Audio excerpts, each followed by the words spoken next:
So this one, I'm using a sit-down machine. The difference between this and a long arm is that this one I'm moving the paper under the needle, under the pencil, right? Whereas that one I'm using the pencil over the paper.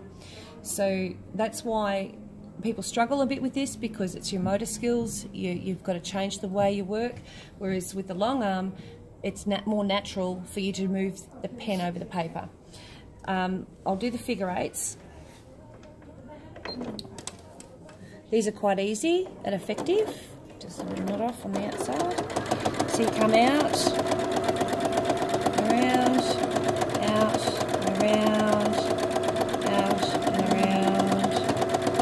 And you just go from top to bottom. So you can do this in any gap, space, or whatever, because it'll just depend on your gap as to what shape they'll end up being.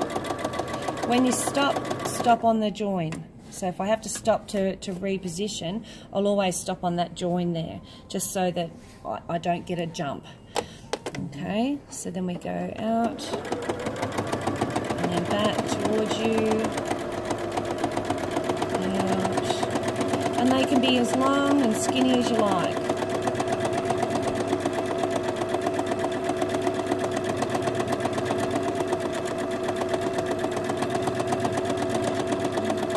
Isn't it? And it's such a simple little process. You know, I mean, most of you have quilted either with, you know, stipple or circles or whatever. I mean, that's no different. You're just putting it into a line. So, hey, Wendy Woo.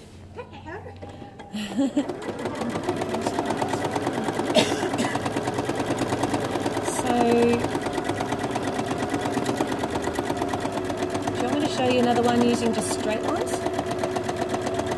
No? Oh, yes, please. Okay. So once we do this one. So you can see my wrist is getting sort of in a funny position. That's when I know I need to change. I've got no control over here. So reposition, so I've got a bit more control.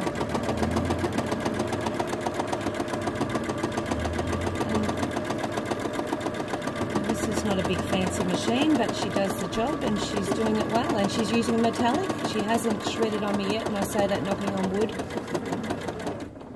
So now I can't really see what I'm doing. I'll push it any further, so I'm going to change. So because I've changed my direction, now I have to remember which direction I'm going in. So I'm going out and around, out and around. With any kind of circle, they look more circular when you go a little bit quicker than what they do when you're slow. When you're slow, they sort of get that square look.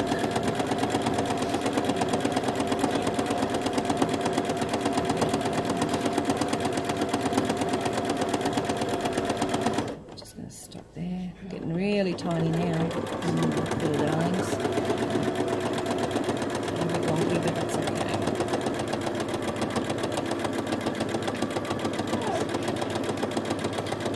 Do circles at the end just to finish them off. Now, okay, so that's just doing your figure eights, nice and easy.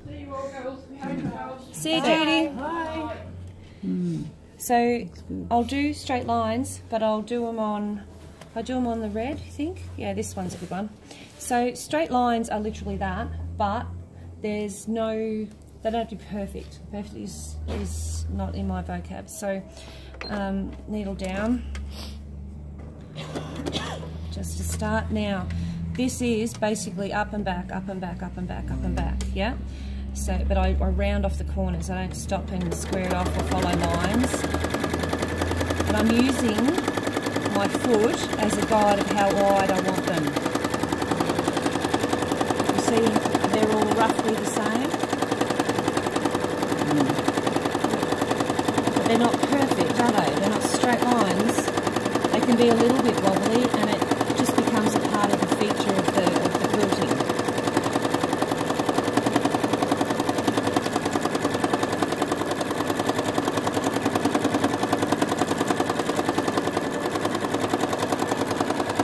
If I was going to make them straight, it'd be like a cross-hatching thing. I'd have to follow, you know, in the ditch, or I'd have to pause, square off, and then go.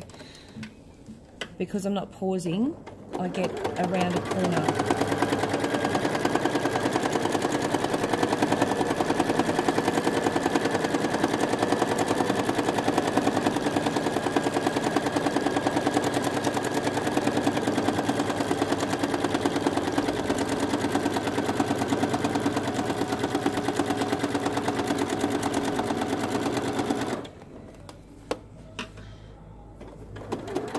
some are wider than the others.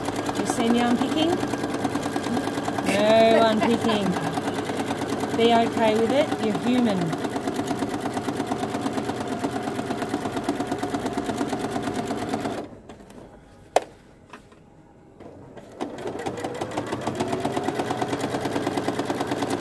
You can also do cross-hatching like this, so you go one way and then you'll turn it around and then you go the other way.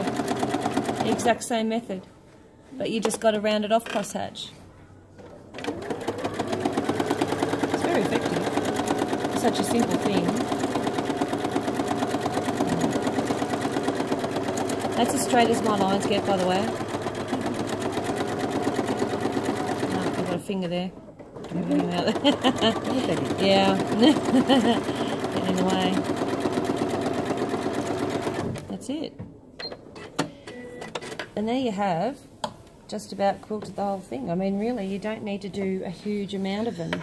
You decorate a couple of them and you end up with a quilted piece. Cut here. Great. So yeah, so I mean you can do, and normally what I'll do is I'll do, say, you know, a feather here, then one up here, and then I might do circles there and a circle there and a circle there. I'll alternate them around, so it might be the same stitch but it'll be moved around so that you get a bit of a gap between them.